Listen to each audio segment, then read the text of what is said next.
Shirdi PS ला work केला.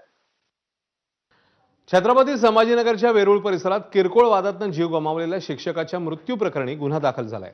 आरोपींवर तात्काळ गुन्हा दाखल करून अटक करावा या मागणीसाठी वेरूळ इथल्या नागरिकांनी चक्काजाम केला होता. या प्रकरणी पोलीस अधिकारी आणि शिक्षकाला मारहाण करण्याचे आदेश दिल्याचा गंभीर आरोप करण्यात आलाय. वेरूळ इथल्या जिल्हा परिषद शाळेत कार्यरत सुरेश बोरसेंच्या घराबाहेर काही जण मद्यप्राशन करून धिंगाणा घालत होते. बोरसेंनी त्यांना समज देण्याचा प्रयत्न केला, मात्र 10 ते 15 जणांच्या जमावाने त्यांना बेदम मारहाण केल्याचा आरोप आहे. या हल्ल्यात जखमी झालेल्या बोरसे यांचा उपचारादरम्यान मृत्यू झालाय, तर पोस्टमॉर्टममध्ये शिक्षकाचा मृत्यू हृदयविकाराच्या झटक्याने असा दावा पोलिसांनी केला. तर शिक्षकाला मारहाण झाली नसल्याची माहिती छत्रपती संभाजीनगर ग्रामीण पोलिसांनी दिली. यानंतर नागरिक आणि कुटुंबीय आक्रमक झालेले पाहायला मिळाले.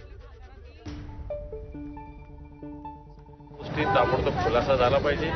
रवी आवारे असेल आणि नागरगोजे असेल यांच्यावरही गुन्हे दाखल झाले पाहिजे. कारण या लोकांनी इथं गुंडागर्दी केली. पोलिसांच्या वर्दीमध्ये खाकी वर्दीतली गुंडागर्दी. या वेरूळची जनता ही वेरूळ म्हणजे छत्रपती शिवरायांची भोसले घरांची जन्मभूमी आहे आणि या ठिकाणी अशी रजाकारी मला असं वाटतं आम्ही सहन करणार नाही. नागरगोजे असेल, आवारे कोण आहे मला माहिती नाही, या सगळ्यावर गुन्ह्या म्हणजे गुन्ह्याचेच गुन्हे दाखल करावे लागतील. असं नाही गेलं तर मला असं वाटतं बेमुदत या विषयावर शिवसेना आणि इथल्या भागातील जनता, बाकी पक्ष सोडून द्या, हा राजकीय विषय नाही, परंतु या भागातील या गावातील जनतेच्या माध्यमातून मला वाटतं हा आवाज अन्यायाच्या विरुद्ध आम्ही तीव्र करू.